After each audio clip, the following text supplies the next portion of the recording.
সবাইকে। কেমন আছেন আপনারা সবাই? আশা করি ভালো আছেন।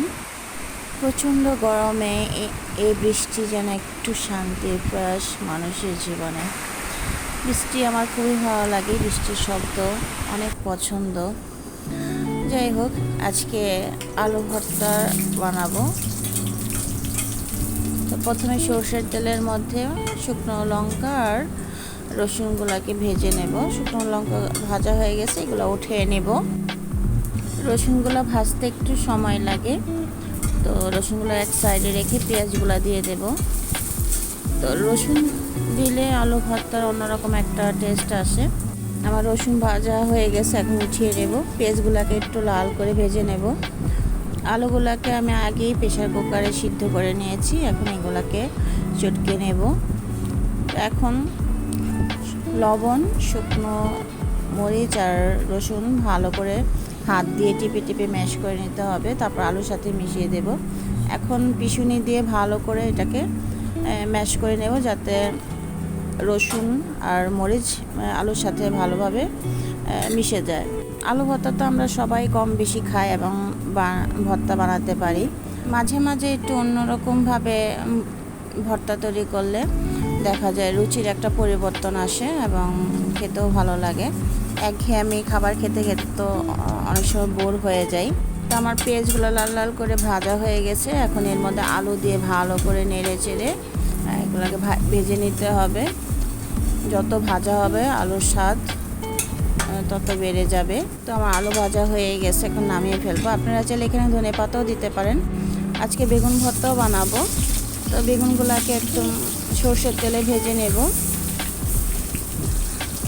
উল্টে পাল্টে একদম একটু পোড়া পোড়া করে ভেজে নিলে ভালো হয় ভর্তাটা।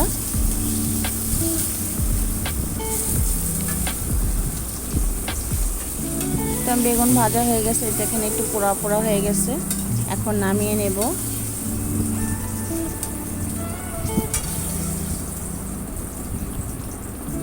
তো এখন একটা বাকি ছিল, সেটাও দিয়ে দিলাম, সাথে টমেটো দিয়ে দিলাম। এখানে 2টা টমেটো আছে। টমেটোগুলোকেও একটু পোড়া পোড়া করে ভাজবো। দিয়ে দিলাম রসুন,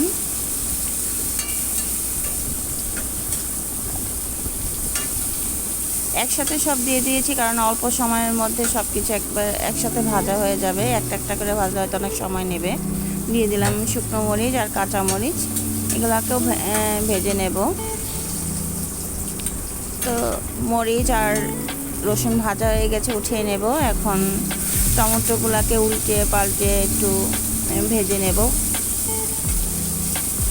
যাতে টমেটোগুলো নরম হয়ে যায়। তো টমেটো ভাজা হয়ে গেছে, এখন এই যে উপরে খোসাটা খুলে আসছে, এরকম পোড়া পোড়া করে ভেজে নিয়েছি। এখন সর্ষের তেলে একটু পেঁয়াজ ভেজে নেব। পেঁয়াজটা একটু নরম হলে নামিয়ে ফেলবো। মাছ মাংসের থেকে আমার কাছে ভর্তা ভাত খেতে অনেক ভালো লাগে, অনেক পছন্দ। মনে হয় যেন তৃপ্তি সহকারে ভাত খেয়েছি, এরকম মনে হয় আর কি। তো এখন ওই যে শুকনো লঙ্কা, ভাজা মরিচ আর রসুন, পেঁয়াজ, কাঁচা পেঁয়াজ, তারপর টমেটো একসাথে এগুলাকে হাত দিয়ে ম্যাশ করে নেব। টমেটোগুলো অনেক গরম, মানে হাত দিয়ে ধরা যাচ্ছে না। এখন দিয়ে দেব ভাজা পেঁয়াজ, সাথে দিয়ে হাত দিয়ে একদম চটকে নেব। কিন্তু এত গরম যে হাত দিয়ে করা যাচ্ছে না, তো পিছনে দিয়ে একটু ম্যাশ করে নিলাম। তো সবারই অনেক পছন্দ, আমারও অনেক পছন্দ। তো শীতের সময় হয়তো এটা বেশি খাওয়া হয়। তো এখন বেগুনগুলোকে দিয়ে দেব। মানে এত গরম, হাত দিয়ে মানে মানে ধরাই যাচ্ছে না, কারণ এত সময়ও নাই যে কিছুক্ষণ পরে করব, মানে অনেক সময় হয়ে গেছে। দিয়ে দেবো সাথে ধনিয়া পাতা।